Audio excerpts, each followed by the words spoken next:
Walter Carvalho Barreto, interventor da Previc no Postales. De imediato, Paulo Brandão, presidente da Associação Nacional dos Participantes da Petros, APAP e Conselho Fiscal da Petros. E Conselheiro Fiscal da Petros. Boa tarde a todos. Eu quero agradecer essa oportunidade que me foi dada pelo senador Paim de voltar aqui, que eu já estive aqui uma vez, me deu a oportunidade de voltar aqui e quero saudar a todos da mesa, né? Saudar os presentes, a todos que não puderam aqui estar, devem estar lá fora, porque não cabe todo mundo aqui dentro. Saudar todos vocês que estão aqui, dando apoio a esse movimento, porque é importante. Porque o nosso problema é um problema político, e essa casa é a casa dos políticos, é que tem que resolver esse problema. O problema é eminentemente político. E eu tenho como dizer isso, porque fui, durante 6 anos, diretor da Petros, fui durante 8 anos, fui presidente do Conselho Fiscal, fui o primeiro que não aprovei as contas da Petros, e cheguei em casa e falei assim, eu não aprovei as contas do segundo fundo de pensão do país. Amanhã eu vou me chamar de louco ou vou me perguntar por quê. Presidente, até hoje, 16 anos, nunca me perguntaram por quê, nem me chamaram de louco. E há 16 anos, o Conselho Fiscal da Petros não aprova as contas da administração. Então, presidente, é importante a gente... Tudo aquilo que foi falado aqui, Paulo César, todos da mesa anterior, eu estou de acordo. O problema realmente é mudar a legislação. E é por isso que nós estamos numa casa política, porque depende realmente dos senhores parlamentares a mudança do sistema. Porque está a caminho uma tentativa de destruição do sistema de previdência complementar no país. Há muito tempo que isso é orquestrado. E eu vou dizer aqui, lendo o trabalho que eu trouxe, mostrando historicamente o que realmente está acontecendo. Não querem resolver o problema, porque se quisesse resolver o problema, por exemplo, tem um projeto antigo do SINDAP, e que pegava 50% do fundo de garantia, que é trabalhador e patrão depositam, 50% do sistema S, que ninguém sabe que vai para o ralo, 20 bilhões por ano, para fazer fundo de pensão para todos os trabalhadores desse país. Todas as categorias de trabalhadores teriam fundo de pensão, sem botar um tostão a mais. O dinheiro que já é colocado em outros lugares, senador. 50% do fundo de garantia, 50% do CMS. Estava para fazer fundo de pensão para todas as categorias. Os padeiros, os eletricistas, os motoristas, toda a categoria teria seu fundo de pensão e aliviaria a Previdência Pública. Aliviaria a Previdência Pública. Não é fazer essa capitalização que querem fazer agora. Faça o plano complementar, dando para todos os trabalhadores o plano complementar, que é possível você botar mais um tostão, presidente. É só pegar fundo de garantia, a parte dele, e o CMS, que ninguém sabe para onde vai. Mas vou ler aqui, se me permite, presidente, o seguinte. Para não deixar na fora, eu trouxe por escrito que talvez a minha idade, a minha ansiedade, eu possa deixar de falar alguma coisa. Mas é claro que essa questão dos investimentos é fundamental, porque a Petros, de 2007 a 2012, deu superávit, com todos os bons investimentos lá. Passou a déficit de 2013, 14 e 15, quando o país faliu. Quando o país faliu, presidente. Mas tem outras causas aí, eu vou dizer por quê, e a responsabilidade, a meu ver, é integral da Petrobras e da patrocinadora. Vou falar por quê. O tema, então, dessa audiência não pode ser tratado apenas sob a ótica isolada, como se fosse apenas um problema corporativo, que todo mundo acha que é. Como rolam recorrentemente pelas mídias os porta-vozes dos abutres e os que praticam fogo amigo. Na realidade, é uma questão intimamente ligada à tentativa de andamento pelo atual governo e anteriores de desmonte da Petrobras e ao atacar um dos seus grandes alicerces pela Petrobras, que é o fundo de pensão da Petros. O fundo de pensão A Fundação Petrobras de Seguridade Social foi uma ferramenta de recursos humanos da Petrobras e da Petrobras Distribuidora, de forma a estimular a conquista e manutenção de sua força de trabalho, de pessoal altamente qualificado, que as colocaram entre as maiores empresas desse país. Então, cabe repetir um apelo que fiz, senador, aqui da outra vez que aqui estive.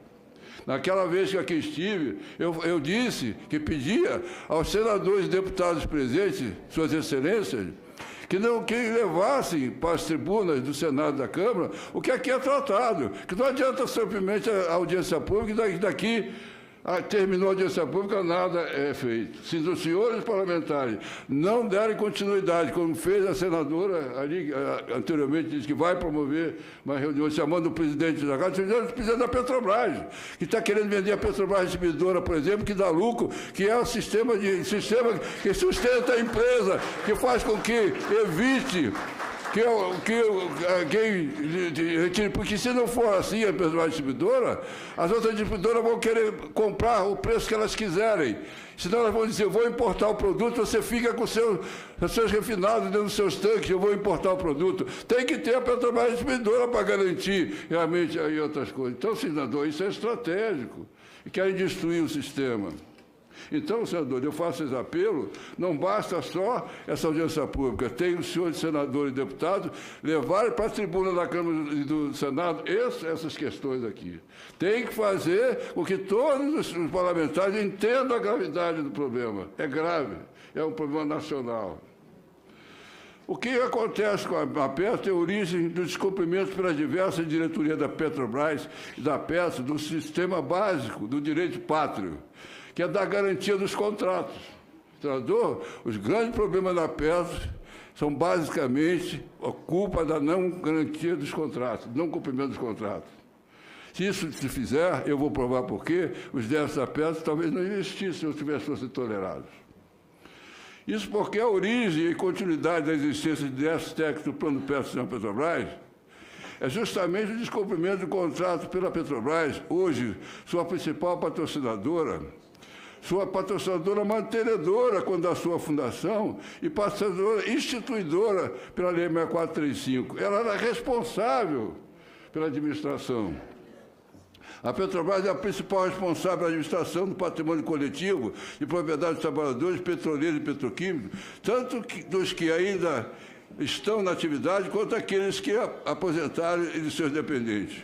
Erros na gestão e os não pagamentos de seus compromissos decorrentes do cumprimento do regulamento do Plano Petro do benefício definido, original, e agora sucedeu o Plano Petro sem o Petrobras do PPSP, são principais causas crescentes do passivo atuarial e da desvalorização das reservas constituídas, formadas pela capitalização das contribuições vertidas com base nos salários diretos e indiretos dos participantes, empregados das patrocinadoras, somadas às contribuições calculadas sobre os benefícios oferidos pelos assistidos. Nada é e nunca foi de graça, porque os investimentos feitos pela Petrobras e pela Petrobras Distribuidora foram retribuídos pelos empregados e ex-empregados com muito trabalho e sacrifício nas administrações, nas operações e nas pesquisas. Não é de graça, é salário indireto, não é um investimento feito no homem. A Petrobras sempre considerou isso como investimento, e vou provar que agora mudou. A alavanca primária do que está ocorrendo agora na Petro decorreu da transformação da Petrobras a partir da venda pela União de suas ações, o oferecimento de novas ações no mercado externo, porque provocou a mudança da interpretação pela influência privada, nacional e estrangeira do que era considerado como investimento em previdência e saúde e transformou em custo. Ora, levada ao extremo pelos liberais. A Petro sempre funcionou como estímulo à admissão e retenção de mão de obra especializada, qualificada. Portanto, nunca foi e nunca será custo, e sim investimento.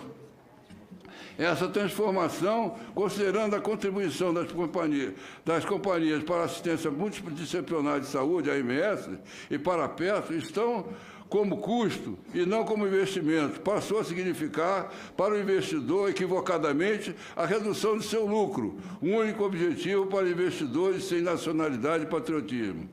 Há diversas campanhas que se repetem a cada década, decantando a chamada existência de rombo de fundo de pensão, e a necessidade de CPIs tem o mesmo objetivo mercadológico, tentar viabilizar a privatização da Previdência Social, ou a existência apenas de fundo de pensão abertos, puros, como é o caso das Petros 13, que a implementação gerida por bancos e seguradoras. Fazem vista grossa com relação a centenas de falências de vários bancos, inclusive os de grande porte, como Nacional, Bamerinos e Econômico. Dizem até que foram fornecidas informações prévias para verificar outros. Isso sem contar o PROER, pelo qual o Tesouro Nacional derramou bilhões de reais para salvar os banqueiros. Essa luta constante pelos bancos para tentar abocanhar o patrimônio dos fundos de previdência patrocinados por empresas estatais remonta à campanha de desqualificação e eliminação da Previdência Complementar fechada durante o governo Collor, quando se tentou pela primeira vez a privatização da Previdência Social no Brasil, seguindo o modelo chileno. Agora, na forma de um jabuti, inserido na sutileza de um elefante pela equipe econômica no PEC Reforma da Previdência, na forma de futura capitalização. Esse é o jabuti, é aquele projeto que acabou com o Brasil no Chile.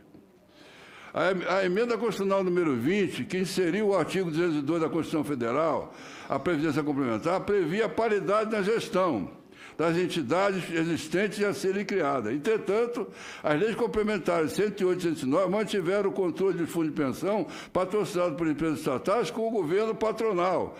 E, no nosso caso, a Petrobras, como a verdadeira gestora do patrimônio coletivo sob a administração da Petro.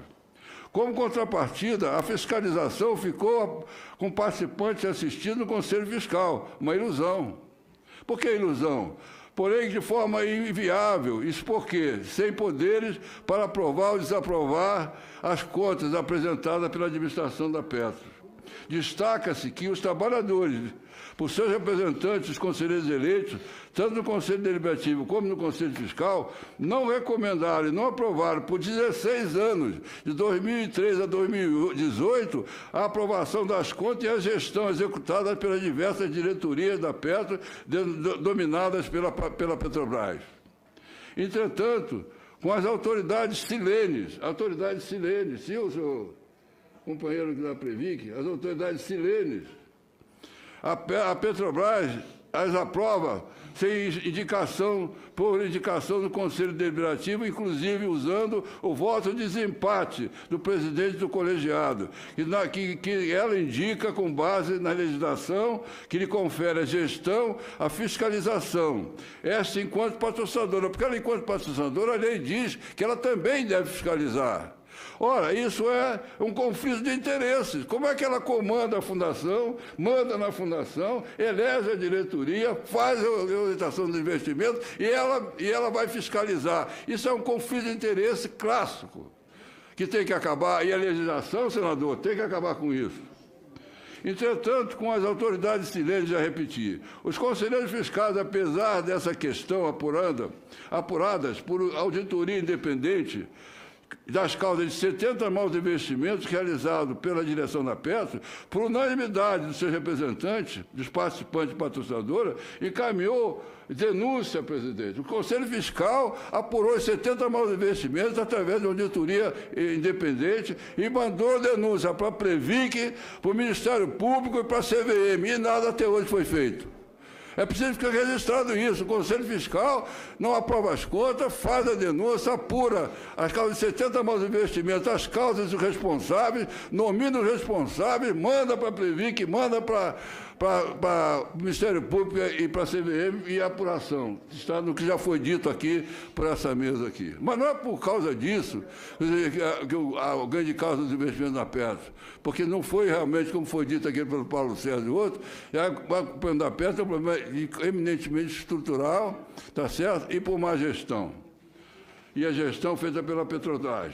E assim se produziu Se produziu, em 2015, absurdo déficit técnico, transferindo o equacionamento para 2016 para 2017, com erro da diretoria, porque não fez na data certa, não quis fazer, porque insistiu com a Previc para fazer o equacionamento com a cisão do plano, a Previc não concordou, de junho até dezembro, e ele só foi fazer em dezembro um TAC para jogar para 2017 e aumentou em 5 bilhões o déficit. Como é que o participante vai pagar isso, senador? Agora é 1 minuto. Ah, perdão, não vai dar para ler tudo, não, então. Vai. A consequência foi a geração do plano de equacionamento PED assassino para os participantes assistidos pagarem, além das suas contribuições normais, contribuições extras de volume impagável para a maioria. Se as dúvidas das patrocinadoras de ressarcimento de prejuízo pela administração somente comandada por ela,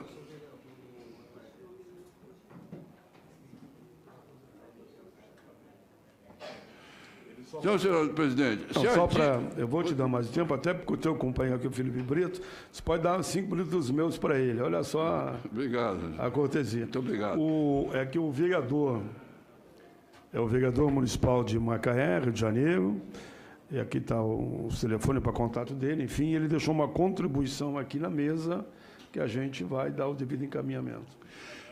Valeu. Continuando, se as dívidas das patrocinadoras e o ressarcimento dos prejuízos da administração, somente comandado por ela, Petrobras, a patrocinadora Petrobras, fossem aportados, o déficit técnico natural causado pelas questões estruturais e pela falência da macroeconomia do país, que é as causas conjunturais,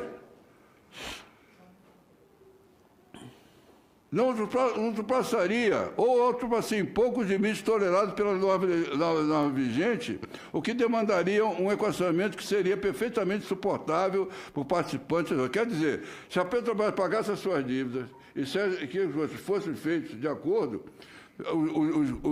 os déficits existiriam, porque os déficits são causados por causas estruturais e pela falência do país, são causas conjunturais. A queda da Vale do Rio Doce, as ações, enfim, todas mais, que é a Vale do Doce que causou o prejuízo da Previc, que o companheiro falou, também é causa conjuntural. Mas seriam esses efeitos muito menores e gerariam déficits muito menores, provavelmente tolerados pela legislação, ou seriam menores para jogar para a custa do participante. O que precisam suas excelências saberem é que o déficit técnico produzido, eu digo produzido, que foi orquestrado, foi feito para enfiar a faca no pescoço do pessoal, com essa cobrança impagável, para enfiar um plano novo, Petro 3, para o pessoal. E é isso que está acontecendo na Petro. O que precisam as excelências saber é que o déficit técnico produzido tem como causa maior o descumprimento pela Petrobras de seus compromissos assumidos em contratos. Destaca-se principalmente o que foi assumido por determinação do Ministério da Previdência em 1984, quando o seu Conselho de Administração aprovou o inciso 9 do artigo 48 do Regulamento do Plano de Benefício, hoje é PSPNR, ou seja, o consta nos contratos assinados por adesão dos participantes assistidos. Ela assumiu, ela quis fazer uma alteração, passando a correção do benefício pessoal da ativa, e a Ministério da Previdência disse que isso ia dar déficit, porque transferir ganho real é um causador de déficit, é uma causa estrutural, e ela disse, eu me responsabilizo, e escreveu. O Ministério da Previdência disse, se você responsabiliza, escreva. E o Conselho de Administração aprovou o inciso 9 do artigo 48, que é qualquer subsistência patrimonial decorrente dessa alteração que eu estou fazendo é de exclusiva responsabilidade das patrocinadoras na proporção das suas contribuições delas, e não as contribuições que quer dizer agora paritário entre participante e assistido. Nele consta que as patrocinadoras são as únicas responsáveis, isso eu já falei. Essa nota técnica que foi exigida uma nota técnica e não foi feita, porque o atuário não concordou com isso. Isso era um absurdo na época. E não foi feita a nota técnica até hoje. Aí para prever que exigia uma nota técnica, ela não foi feita, era SPC na época, e nada foi feito. A nota técnica nunca foi feita para permitir o reajuste assistido de transferência de ganho real acima da inflação. E constante do acordo coletivo de trabalho, ou seja, no acordo coletivo determina um valor para o ativo, com ganho real. Isso, pelo regulamento, tem que transferir para o assistente. Isso é o gerador de causa estrutural. Mas ela disse que responsabilizava, e agora ela diz que não quer se responsabilizar. As consequências pelo não cumprimento da nova regra de Petros, em razão da Petrobras ter alterado o acordo coletivo de trabalho e a forma de nomenclatura de tabelas salariais, criando o plano de classificação de avaliação em cargo, PCAC, e a remuneração mínima de nível regime RMNR, é uma chamada tabela congelada para reajuste dos assistidos da Petros, além de artifícios ilegais para burlar a correção dos benefícios contratados, geraram as milhares de ações junto à Justiça do Trabalho, cujo impacto atuarial elevado, substancialmente passivo da Petros, gerando um compromisso entre déficit técnico acumulado em 2015. Ou seja, o que a causa Regadoni falou, as ações judiciais são as grandes causadoras do déficit técnico na Petros. E ela não assume isso aí, quer dizer, o efeito do atuarial que ela devia assumir, ela não assume, joga no plano. Essa situação é tão surrealista que a própria Petrobras, de acordo coletivo, aceitou e mandou a Petros corrigir administrativamente os benefícios de manutenção, incluindo os ganhos reais obtidos em acordo coletivo de 2004, 2005 e 2006, para todos os que não ingressaram em juízo, exigindo esse direito contratado. Esse impacto, cerca de 1,3 bilhão, foi colocado pela Petrobras... Vou dar mais um minuto, já foi 20. Que era devida... Obrigado, presidente. Que era devido pela Petrobras, foi colocada para assumir no plano de custeio do plano. Foi colocado no déficit 2015. Uma das razões do déficit 2015, 1,3 bilhão, é da exclusiva responsabilidade da Petrobras. Essa escriturada, documentada e colocada. E essas 70 malus de investimento que o Conselho Fiscal apurou são documentadas. As denúncias que nós fizemos na Plevic estão documentadas. Não é falação, é documentado. Recentemente, a partir de 2016, várias sentenças do TST, presidente, determinam, recente agora 2016, determinam que a Petrobras ou a patrocinadora correspondente ao assistido, no caso da Petrobras Distribuidora, a autora da ação efetuasse o aporte necessário para cobrir a diferença da provisão matemática, correspondente à gerada pela correção dos benefícios legalmente devidos. Ou seja, agora o TST, já em 2016, já reconhece isso, já sentencia que a Petrobras ou a Petrobras Distribuidora tem que cumprir aquele inciso 9 do artigo 48 para botar o dinheiro correspondente ao passivo atuarial que é gerado no plano. A diretoria da Petrobras, constatando que o plano de equacionamento pede, e a diretoria executiva da Petros elaborou, o Conselho de Administração aprovou, com votos contados dos conselheiros representantes dos participantes e assistidos, gerou enorme impacto negativo. A Petrobras reconhece isso para seus empregados e empregados familiares, visto serem as cobranças extras praticamente insuportáveis pela totalidade deles. E criou um grupo de trabalho denominado GT Petrobras, Petros, Federação de Petroleiros, por ser composto por representantes técnicos da Petrobras, da Petros e das federações. No momento, o grupo de trabalho está prestes a terminar o ajuste feito pela empresa minerador, por determinação da Petros, com o aval da diretoria da Petrobras, ao plano alternativo, que foi sugerido pelos participantes assistidos, cujos representantes compõem o Fórum de Defesa da Petros, em cuja composição fazem presente as federações de petroleiros, tanto do Sindicato de Terra e Mar, como das associações. Concluindo, amigo. Concluindo, senhor. Concluindo, senhores deputados, senhores, Sua Excelência, senadores e senadoras. O plano Petros do senhor Petrobras, presidente, e a própria Petros não vão quebrar. E a solução pode ser o plano alternativo, quando implantado, e que se cumpram os contratos pela patrocinadora, em especial a Petrobras, honrando seus compromissos, podendo apenas se comprometer formalmente, se for o caso, pagar os anos futuros suas dívidas identificadas em perícias judiciais já realizadas ou ser realizadas. É igualmente imprescindível o cumprimento integral do contrato de acordo coletivo acordo de obrigações recíprocas, que obriga a eleição de participante assistido de 2 diretores para compor a diretoria da Petros, pelo presidente do Conselho. A Petrobras, não compartilhando a gestão da fundação com os donos do patrimônio coletivo, que são participantes assistidos, hoje hoje alcançando cerca de 100 bilhões de reais, deve se responsabilizar pelo TFCE produzido. A Petrobras tem que se responsabilizar. É dela a responsabilidade, porque ela não paga, ela não honra os seus compromissos, tem débito para fazer. Então, concluindo, presidente, que é mais uma etapa da trajetória de desmonte do sistema Petrobras, em que tem os seus alicerces a soberania nacional e Excelência, legítima representante do Estado brasileiro, não permitam a destruição do que foi conquistado com suor e sacrifício pelas famílias do trabalhador brasileiro. Que não desmonte a Petrobras, patrimônio do povo brasileiro, seus eleitores. Muito obrigado pela atenção. Muito bem, muito bem.